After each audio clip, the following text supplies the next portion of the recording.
Hi, I'm Maddie Schmidt, and I'm the festival coordinator for SQFF. And I'm here with the directors of our Comedy Light Shorts program for our SQFF Encore Weekend. And I'm Kathleen Mullen, and I'm the festival director of the Seattle Queer Film Festival, and just really excited to be here today with all of you. Yeah, so maybe we could all go around, and if you could just introduce yourself and what film you're from, and yeah. Cool. I'm in the top right on my screen, so my name's Kyan. I wrote and directed the short film Repugnant, and I'm based in New Zealand. It's a satire of gay conversion therapy where a woman is tasked with trying to pray the gay out of a pug. And it's totally hilarious. So. Awesome. Hi, my name is Robin Cloud. I'm the writer and director of $2. I'm based in Los Angeles, and my film is about a frustrated artist that must rebel against their toxic day job in order to pursue their dream. Hi, everybody. I'm Alyssa. I wrote and directed Break-In, and I'm based in Los Angeles as well.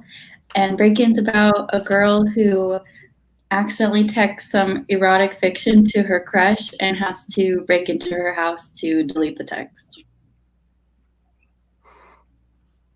Hi, everyone. I'm Michelle Pirelli. I'm the director of Candace for President. Candace for President is a comedy short about Candace Kane, iconic star Candace Kane, and her best friend, who's a producer, and how their trials and tribulations of trying to sell a TV show and hitting walls with that, and thinking that it would be much easier to run for president and win that bid than sell a show on air starring a trans woman. Awesome. Well, I'm so excited to talk to you about all these films. I thought that we could start out by having you all just sort of explain how you came to the idea of the film, sort of a little bit about how it got made, and maybe a little bit of your experience like having it play. Maybe we could go in the opposite direction of names. Start with Michelle. Great. So, I mean, this was seriously a slice of life for all of us. Candace and Andrea met on I Am Kate. Andrea was one of the creators and the showrunner of I Am Kate, and that was an amazing experience that bonded them. And after that, they had this incredible chemistry as best friends. And Andrea is hilarious, and so is Candace, and Andrea's a writer as well. So what happened was that they were trying to sell this TV show called Lady Parts, and they got a lot of meetings, but they hit a lot of walls with it because no one was willing to take a chance on the TV show. So I came into the scene a little bit later, about a year and a half into their friendship, and I have a directing background, and we all had dinner with Candace and her family one night, and we were just talking about, like, why is this happening? Why is this happening? And, you know, comedy is so healing, and the utensil of comedy and kind of highlighting certain social polemics is super, super useful. And it could be something that could be eye-opening. So we thought, why not take our real life and make it into a film? So I mean, those two are just really funny anyway, and I'm very often a voyeur with them. So just doing that was such a natural collaboration, and we had a lot of fun. And yeah, we've had some really great reception. We played in a bunch of film festivals. We had an amazing moment in Outfest at the drive-in, and it was so great to see it on the big screen amidst a pandemic and see all these people in their cars cheering and just seeing all of us come together over this. And I think what was really important for all of us was to show a story highlighting our community, highlighting the LGBTQIA plus community, highlighting the trans community, and being in the comedy genre. Because why, you know, I mean, there doesn't have to be, you know, all these tragic stories that are aligned with queer people. I mean, we should laugh, we should celebrate life, we should make fun of these these moments that are sometimes difficult and reclaim them in our own ways. So kind of blabbering, but that's kind of been the experience with it. It's been great. I think we want to continue to tell more about this. Hopefully, we were hoping to, get this into an episodic, so we'll see how that goes. We've had great reception, so I'm super grateful.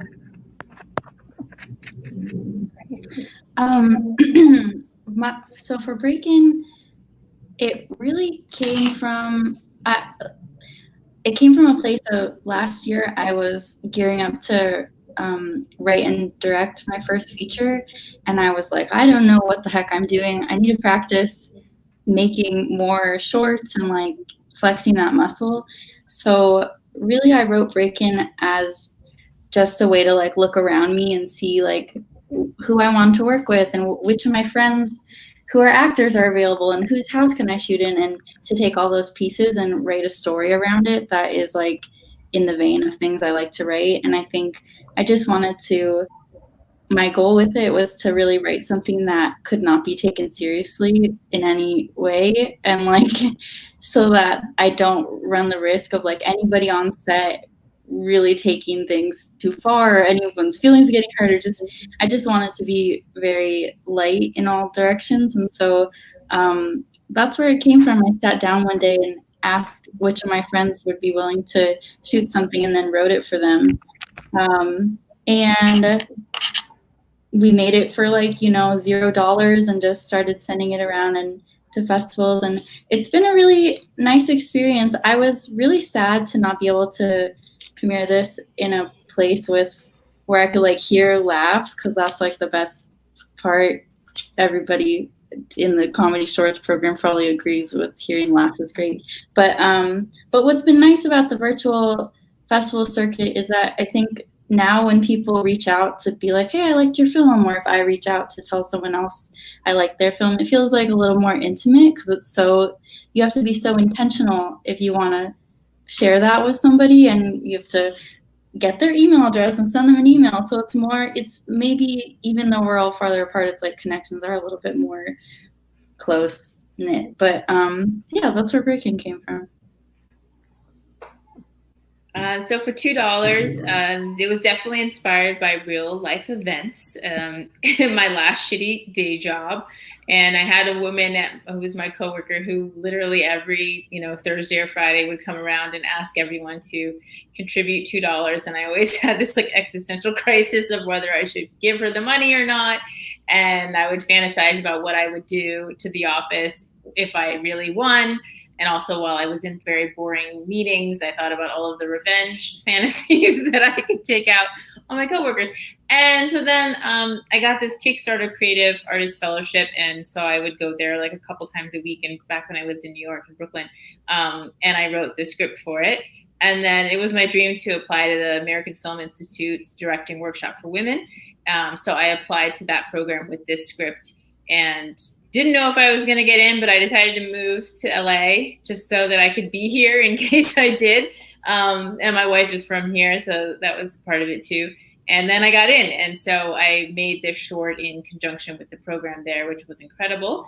And we've had an amazing festival run, similarly to Alyssa's story. Like, I got into the BFI Flair Festival in London. We bought tickets, like it was going to be the premiere.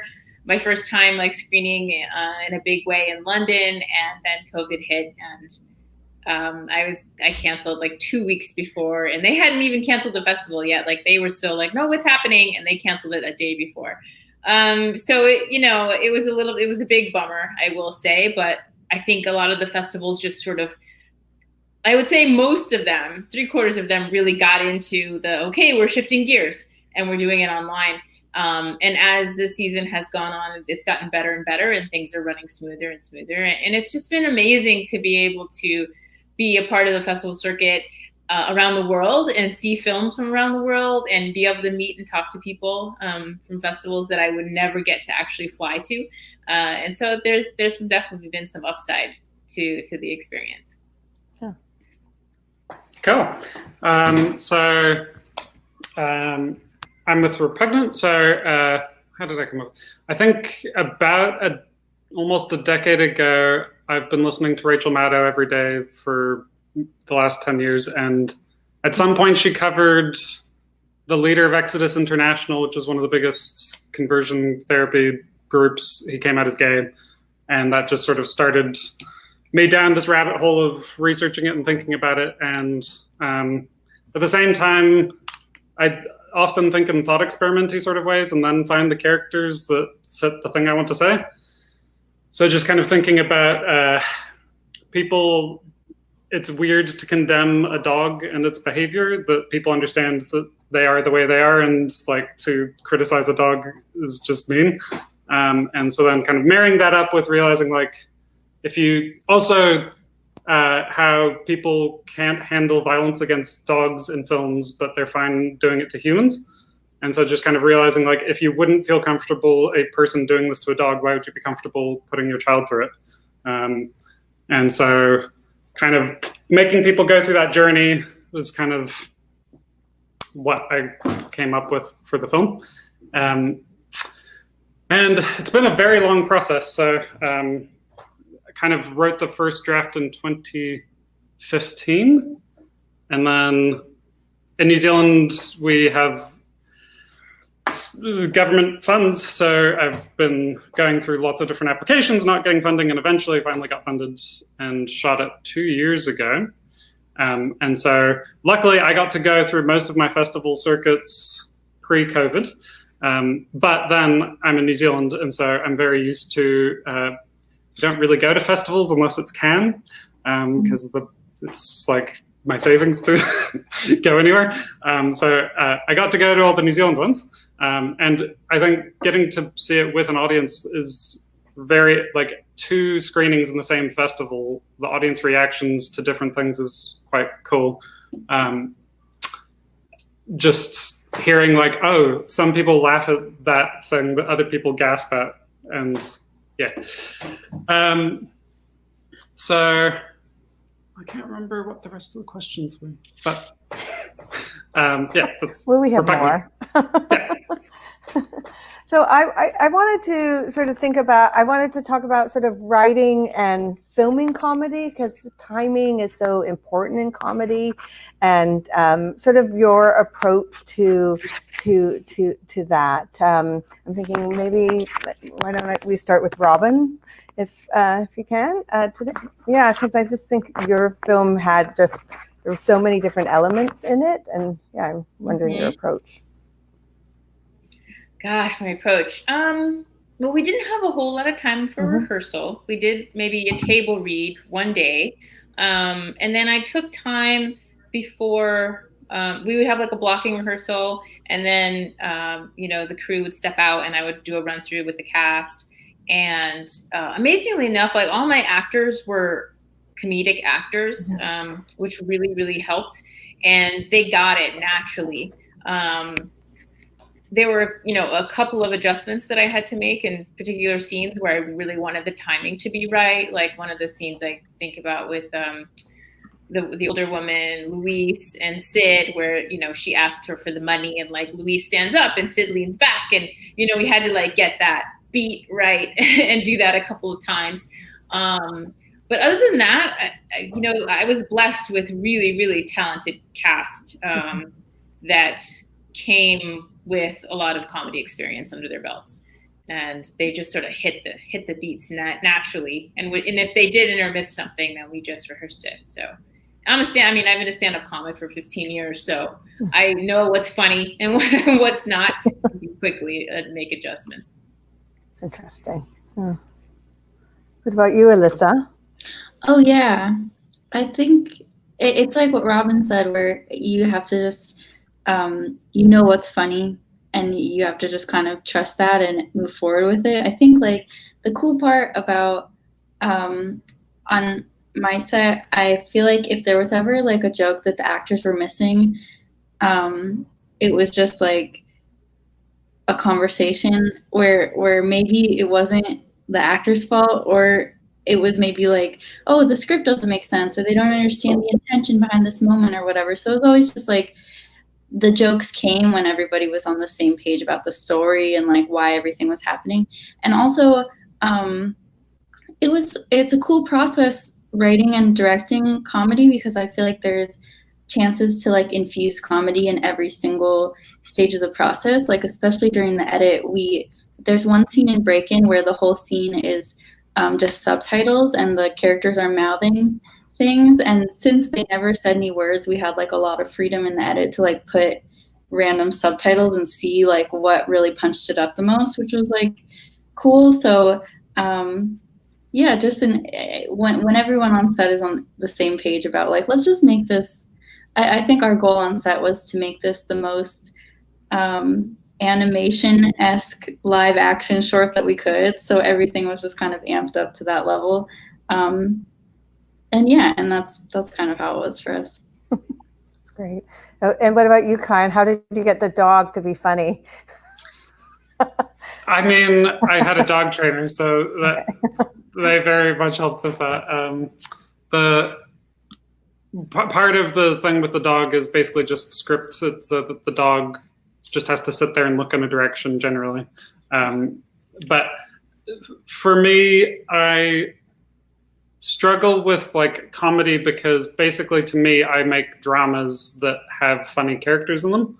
And so basically I try to just always have a dramatic structure, a character that I care about, and a like thing that gut punches. And I think as a writer, I come up with stupid dog praying the gay out of ideas. And then as a director, when I get on set, I get very serious and I'm like, what is the dramatic subtext of this line, sort of stuff. And so I often have to like pull myself back and be like, no, this can be fun. We can have fun with the scene. And so in the intervening years, since it's been so long since I shot Repugnant, earlier this year, I got to make my first show.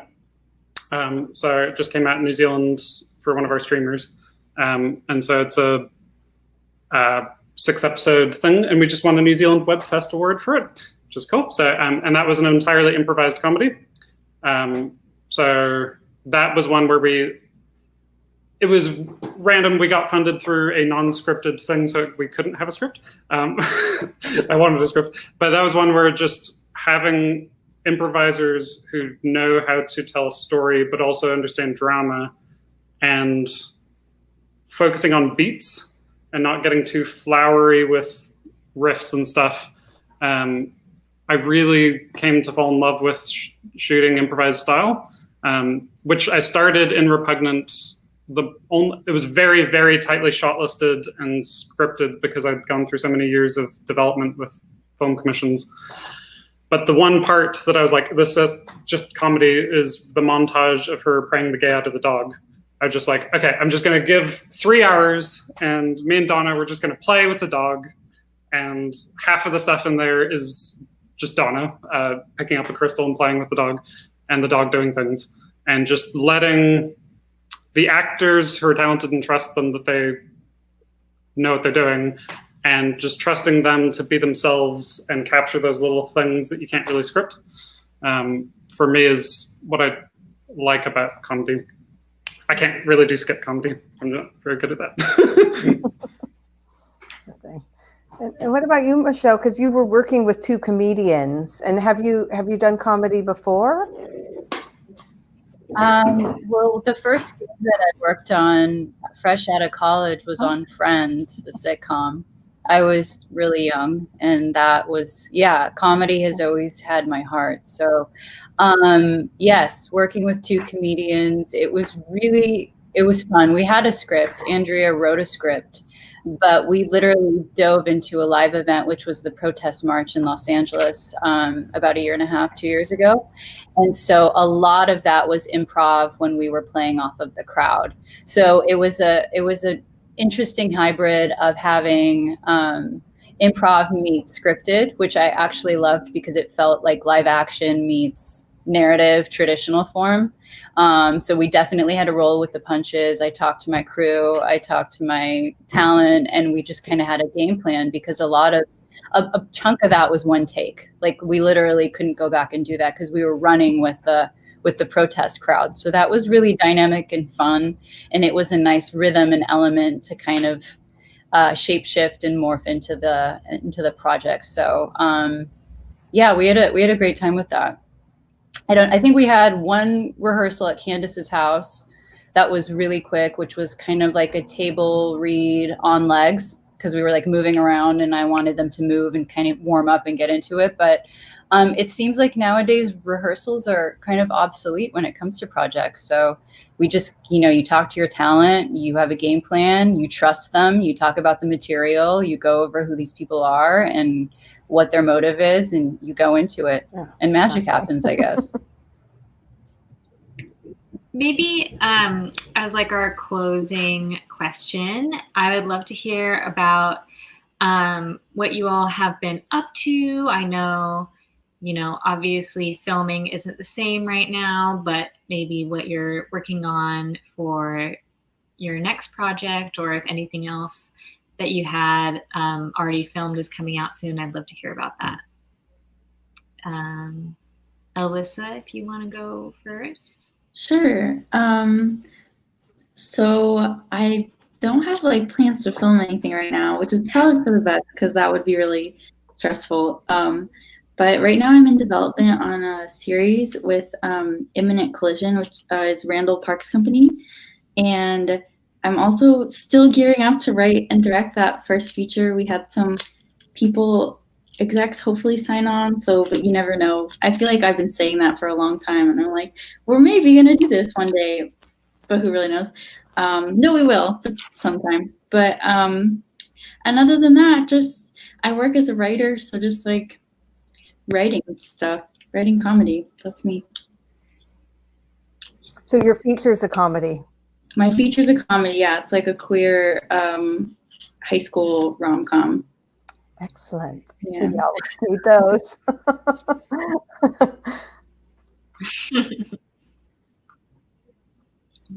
And Michelle, I work in unscripted and scripted. So since March, we've been working on a docu-series called Andrea and I. Andrea's the showrunner, called Total Bellas. We were one of the first crews to get back into production. So we just wrapped on that. We were geared to shoot a short film based on a book Andrea's writing called How Not to Be a Junkie, which is a semi-autobiographical story about Andrea's childhood and life. And it's kind of a dark comedy. We were going to shoot that actually in November and then pushed to January. And since COVID has been kind of rampant here in LA and all over the world, we're actually pushing to March because we have a camp scene with 30 kids. We've got an interior airplane. We've got a hospital. I mean, we've got everything in the script. So we're just like, So that's on hold. We're going to do that in March, universe goddess willing. And then we are probably going to continue this story with Candace for president. And it's going to be, Candace won't be running for president, but it's kind of continuing the daily antics of what these two get into. And morphing it into a project called Producing People. So we're just gonna continue filming and seed that somewhere and hope to sell that. So that's the dream. And yeah, just keeping safe, healthy, creative, and busy. Awesome. How about you, Robin? Okay, sorry. My dogs are barking like crazy in the background. So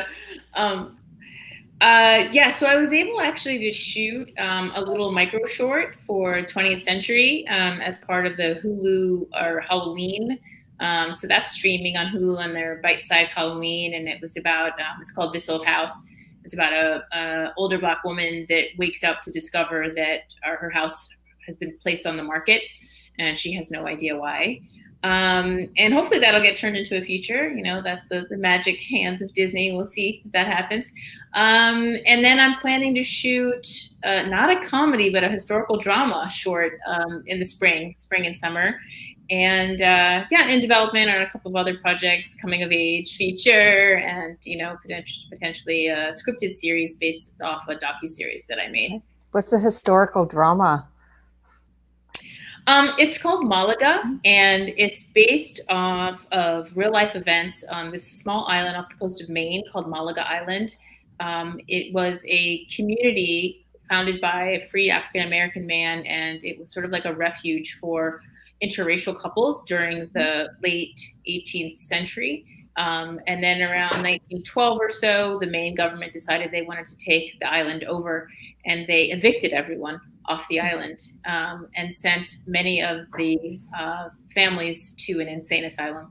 And so I'm looking at just a snippet from a child's perspective of that experience. Oh, amazing. Awesome. Yeah. Okay. So I shot Repugnant in 2018. And since then, off the back of Repugnant, I landed my show called Sextortion, which we shot in March and wrapped the day before, like as Jacinda was calling the lockdown in New Zealand, which was awesome. So that came out earlier this year. I have no idea when it'll go anywhere other than New Zealand. So sorry. And then I shot a short last year that's just starting festivals now. And then I have a short that I'm gonna run a crowdfunding thing soon for, which I'm dreading. And I'm gonna shoot it in March down in the South Island where I was raised. So it's a hiking thriller about these people trapped in a hut in the middle of the Southern Alps with someone that it's about a couple, and the girlfriend says that she saw this person in the hut with her push someone off a cliff, and it's about why her boyfriend chooses to not believe her. So it's the least funny thing I've ever come up with. And then this year I've done the treatment and plan to write next year my first feature script, which is a queer horror set at a burn, which is the sort of community that is spawned off from Burning Man. So I've only been to New Zealand once, but I'm setting it in that sort of place. And it's a slightly fantastical version of a burn where most people are queer. And what's your short called? You're the one that's going around, that's starting to go around. That one's called Working Class. It's not queer at all. It was just, I randomly just messaged a friend and said, hey, do you want to shoot something in Christchurch, which I'm in Auckland, it's a different island. And just told my parents they had to get out for a day, and we shot a short.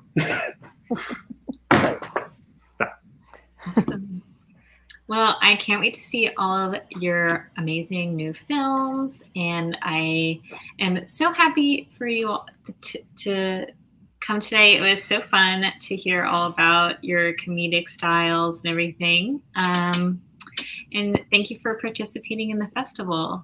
We loved having you. Thank you. Thanks for having me. And we're on till tomorrow.